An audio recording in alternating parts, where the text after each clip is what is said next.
Bonsoir Thierry Laborde. Bonsoir Luc Évrard. Vous êtes directeur général du pôle finance personnelle du groupe BNP Paribas, surtout connu en France pour son enseigne 7LM. Et vous publiez, comme chaque année, votre observatoire européen sur la consommation et les consommateurs que vous avez centré cette année sur les classes moyennes. Ça tombe bien. En tout cas, en France, elles sont au cœur du débat préélectoral, sauf qu'on ne sait pas très bien d'abord ce que ça représente, la classe moyenne. Donc, je voudrais savoir quels critères vous avez retenus pour votre enquête, quels revenus. Est-ce que ce sont seulement les clients du crédit à la consommation ? Ah, pas du tout, c'est 6500 Européens sur 12 pays qui ont été interrogés, et avec la même méthode dans chacun des pays, parce que les niveaux de revenus moyens sont différents d'un pays à l'autre, nous avons pris les 3 quintiles, c'est-à-dire les 60% des populations de chaque pays, en mettant de côté les 20% les plus aisés et les 20% les plus modestes. Donc on a vraiment 60% des revenus de chacun de ces pays dans ces classes moyennes. Ils sont moyens dans chacun des pays et en réalité leurs revenus diffèrent. Exactement. En France, absolue. par exemple, c'est entre 1800 et 3600 euros net. Dans certains pays d'Europe centrale, c'est plutôt de l'ordre de 400 à 600 euros. Alors, dans cette enquête, on voit clairement, si on regarde ces conclusions, 2 Europes émergées. Celle de l'Est, qui est encore à l'heure de la croissance, de l'augmentation du niveau de vie, et puis il y a la nôtre, où on se contente très bien de maintenir ce qui existe, c'est ça ? Je dirais qu'il y a deux choses un peu différentes. L'Est d'abord, où on est encore dans le rêve américain. C'est-à-dire les Européens de l'Est pensent qu'en travaillant plus, on peut améliorer son niveau de vie, mais en même temps c'est très dur, puisque les conditions matérielles avec la crise des Européens de l'Est sont plus dures qu'à l'Ouest. À l'Ouest, à l'inverse, les gens sont quand même assez lucides et réalistes, hormis l'Allemagne, qui est un cas particulier dont on reparlera. À l'Ouest, les gens pensent vraiment qu'il faut s'adapter, donc contraindre ses dépenses pour maintenir son niveau de vie. Chez nous, vous aviez identifié l'an dernier l'avènement d'une nouvelle race de consommateurs. Vous aviez dit les consommateurs deviennent des enquêteurs. Exactement. C'est toujours vrai, ça ? C'est toujours vrai, tout particulièrement en France, où les Français s'adaptent. Par exemple, le succès en France de certains sites Internet sur la vente d'occasion, ça se voit énormément dans les comportements d'achat dans cette enquête. 33% des Français des classes moyennes utilisent un site de vente de produits d'occasion sur Internet. Les sites de recherche, les comparateurs, on a des résultats en France bien supérieurs à la moyenne européenne. Ce sont des consommateurs qui sont devenus intelligents du fait de la crise. Et qui s'adaptent, contraints, qui s'adaptent. Mais les classes moyennes ont toujours de l'espoir, et en tout cas s'adaptent à cet environnement contraint.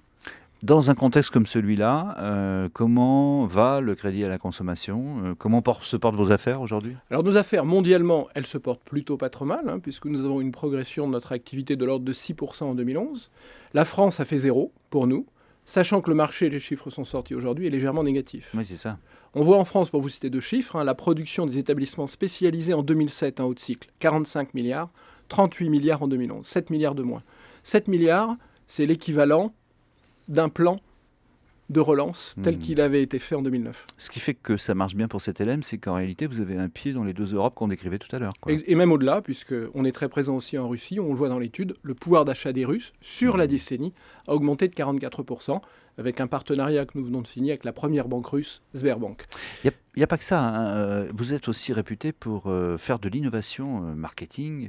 Vous avez par exemple mis au point une formule d'emprunt collectif dont le taux dégraisse au fur et à mesure qu'on fait des... Oui, ça c'était un petit gimmick façon collectif, groupon, je dirais. quoi. C'est ça, une vente groupée sur le financement des économies d'énergie. Donc plus les emprunteurs étaient nombreux à vouloir souscrire à cette offre, plus le taux baissait. Voilà, il fallait convaincre des amis et atteindre les 500 emprunteurs pour que le taux baisse de l'ordre d'1,5 point de mémoire. Mais en termes d'innovation, je crois qu'il y a quelque chose qui est encore plus fort, qu'on a lancé, c'est arriver à financer des vrais projets, automobiles, acquisition, aménagement du logement, à des jeunes Français en contrat à durée déterminée. Alors ça, vous l'avez lancé il y a 2 mois à peu près. Il y a 2 mois, exactement. C'est la première fois que le crédit à la conso est accessible aux précaires, aux emplois précaires. Ça marche comment ? Écoutez, 1000 demandes par semaine. Donc il y avait un besoin, ça c'est sûr. Donc on voit qu'il y a un besoin.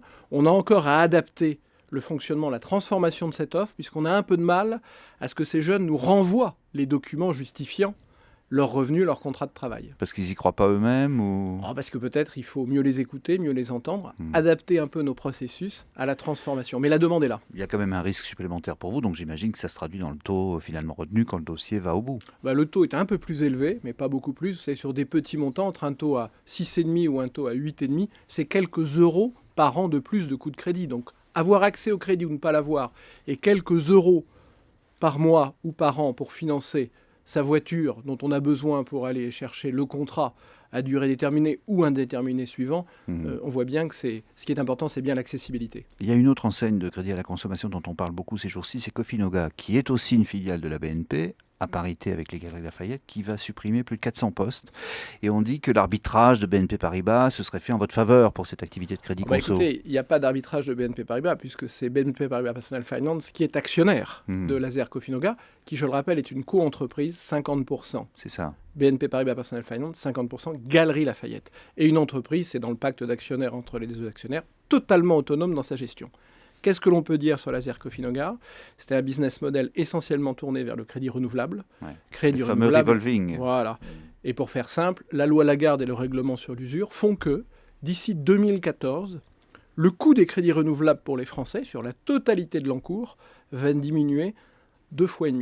Donc ce qui veut dire que les revenus de ces mêmes établissements financiers vont baisser à hauteur de 2,5 fois. En même temps, les taux étaient tellement élevés qu'on pouvait s'imaginer qu'il y avait une marge pour ça. C'est plutôt une bonne chose. Mais là, vous voyez, les établissements spécialisés vont, pour le groupe que je dirige, rendre sur 3 ans 150 millions de revenus aux Français. Et vous allez en reprendre un peu de ces salariés malheureux qui perdent leur job ? Bien sûr, on fera tout pour que le plan de départ volontaire, puisque c'est d'abord un plan de départ volontaire, on puisse reclasser ou chez CTLM ou dans d'autres entreprises du groupe, un grand nombre de ses collaborateurs, sachant aussi que l'on sait que bon nombre d'entre eux souhaitent aller dans le plan de départ volontaire parce qu'ils ont d'autres projets personnels ou professionnels.